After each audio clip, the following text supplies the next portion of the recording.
We are here at Prosperous Detroit outside Redesign and Restoration, where we're about to talk to furniture designer, artist, and restorer Lisa Milton about her journey in starting her business and her training with Prosperous Detroit and the impact that that has had on her business and her neighborhood here on the east side of Detroit.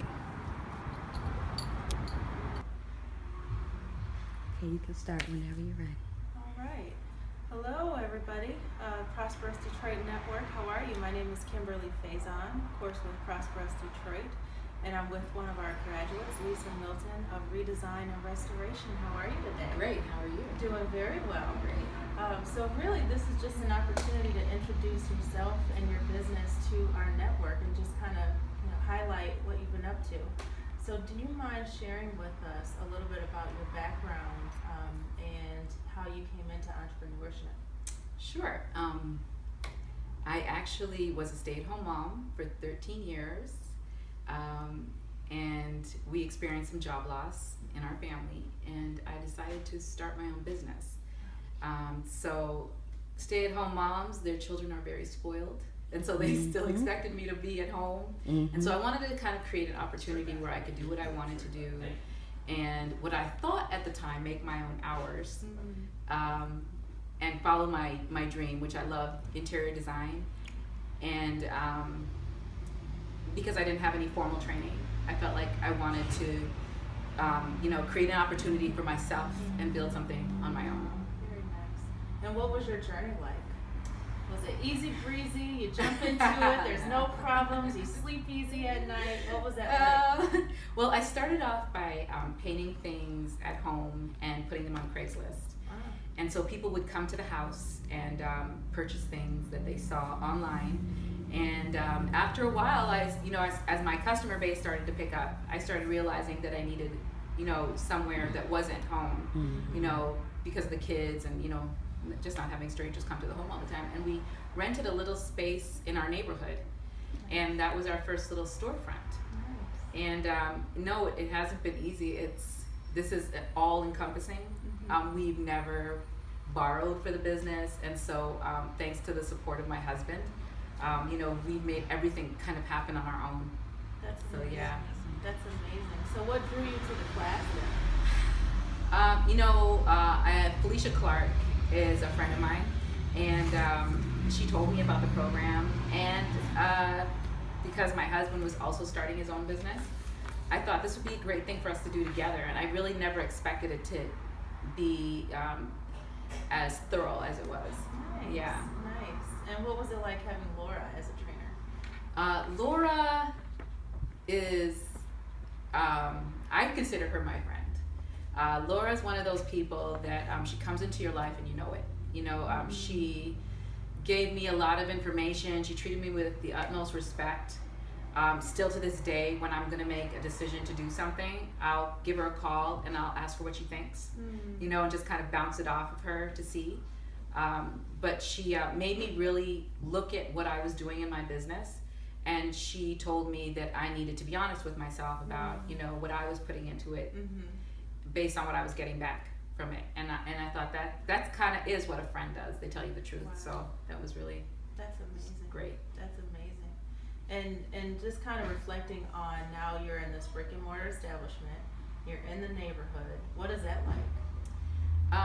Well, when I first got to the neighborhood, it was actually just myself and Angela, who does Coffee Inc. Across the street, and it was actually the first time I've been in the neighborhood. We live in East English Village, so we still live in the neighborhood, but it was challenging. The area was challenging, and I wasn't really sure, but as I moved in and I started to establish myself, and people would, come up and ask, me questions about the business, and, neighbors would say, "I'm so glad you're here. It's so good to see you here." I started to realize that part of the problem is, us, the business owners, you know, being afraid of being in the neighborhoods when, you know, people live here. Yeah. People have to live here. And with us not investing in these neighborhoods, it'll never change. That's right. If we don't invest. That's right. And so I thought that was really important for us to be here. And as we've been here for the last 2 years, you know, I have seen more businesses come in. We've got about 4 or 5 businesses just in our block that have come in because I believe it's because of Angela and I being here. Nice. And taking that step. So Nice. So you're really engaging with the neighborhood, and it's transforming the neighborhood in front of your eyes. yeah, absolutely. Wonderful. Absolutely. Wonderful. Any parting remarks about your entrepreneurial endeavor and what you see for the future for yourself in the city of Detroit? Well, I do just want to maintain my business in the city. I would like to expand and grow, and we're always adding products to our business. You know, I actually did a line of furniture for the Detroit-based chairs.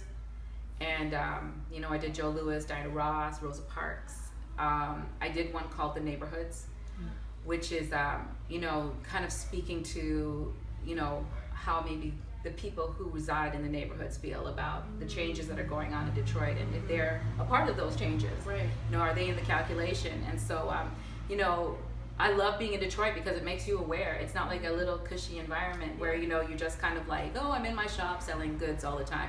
It really makes you think about what you do every day. That's right. And what you put out there and how you present yourself to people.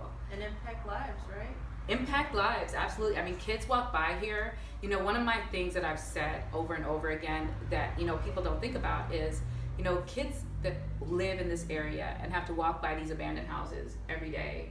You know, like, what does that do to your psyche as a child when that's, you know, they're telling you to grow and be something, but this is what you see every day. And so I'm really glad to be a part of the reason that kids get to see, like, a Black woman, you know, in this space, having a business, doing something. Yes. You know, and so I'm really proud of that. And, you know, my family, I can't say enough about their encouragement. So always, you know, we love Detroit. My husband's from Detroit, so.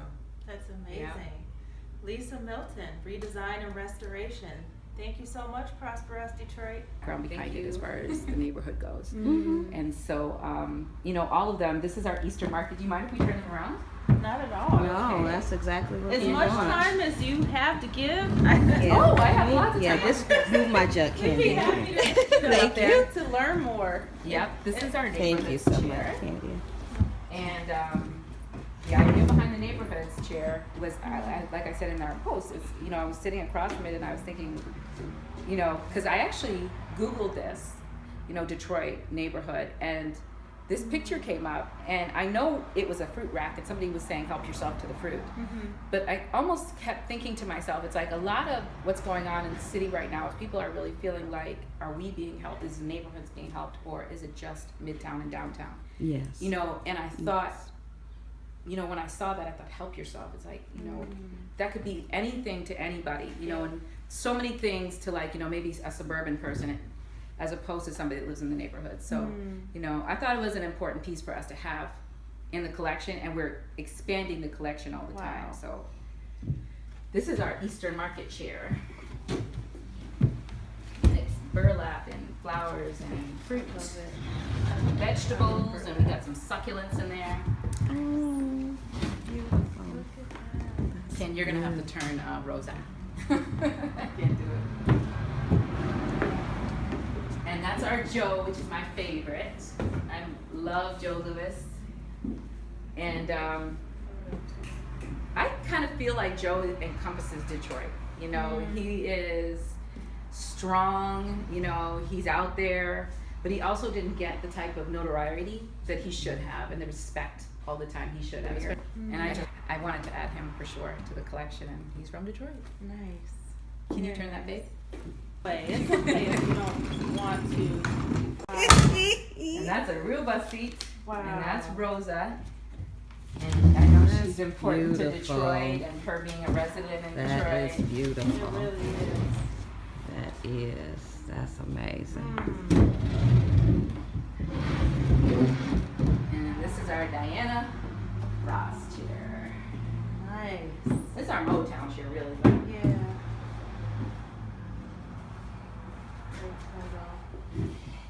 Beautiful. This one is our Mexican town chair. Ah, And we did Frida. nice. Lots of color and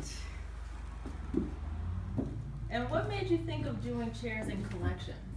well, and this is another thing Laura taught me is about looking for opportunities for yourself. And she brings Yes. things up all the time. She bring up Yeah. grants and different things happening in the city.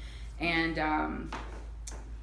the Knights Art Challenge opened up, and I kept thinking like, what could I do? What could I do to try to win this money? Gotcha. And so I thought I could make some chairs, and this is where this theme came from. Yeah. So Very we're still waiting to hear back, but we applied, and I started working on the chairs, because part of it, when we went to the seminar, they said, whatever you're doing, you should do anyway. It shouldn't be because you're getting the money. Right, right. And so I kind of followed that, and I started this, and I thought, what, this is it's just like led us into this great space where, a lot of people have just started liking us on Facebook. How many I think we went up like 1,200 likes. Wow. Right, on Facebook when I started doing the chairs. Yeah. And it kind of ignited Yes. what I loved about the business in the first place when I started doing this. Because I'd kind of gotten into doing things that would sell all the time and away from doing what I really loved about why I started this. So it's been great doing the chairs. And once again, it's the different faces of Detroit and the different flavors of Detroit and our experiences and history. That's really cool. Yeah, I'm actually going to start a seatbelt chair for the motor company. And Ah, I'm going to put the different organizations on the back. And then it's going to be like seatbelt purses. It's going to be made out of all seatbelts lining the Nice. chairs. So nice. yeah, it's going to be Amazing. really cool. I'm really excited Now, about are that one. there any markers for brand that are on the seatbelts themselves? No, Okay. no. Okay. I just got the seatbelt material, and I'm going to sew it Okay. all together and then Gotcha. upholster the chair in it. And the Nice. post Yeah. of the chair. Okay. Yeah. Very nice. Thank you so much. Thank you. I appreciate it. Thank you, Lisa. I'm not really sure what to do because there are people living upstairs, so I mean it's it's tough. They could do is, I don't know if the city does this, but meter parking from, 10 to 5:30 or 6 o'clock. And then beyond that, you can park. You know what I mean? So that, Right. but I don't know how practical something like that is. Do you know if JDI is brokering deals like that? Parking for businesses? Do you guys have a relationship with them at all? Well, so what used to be right here was the bus stop. Okay. And so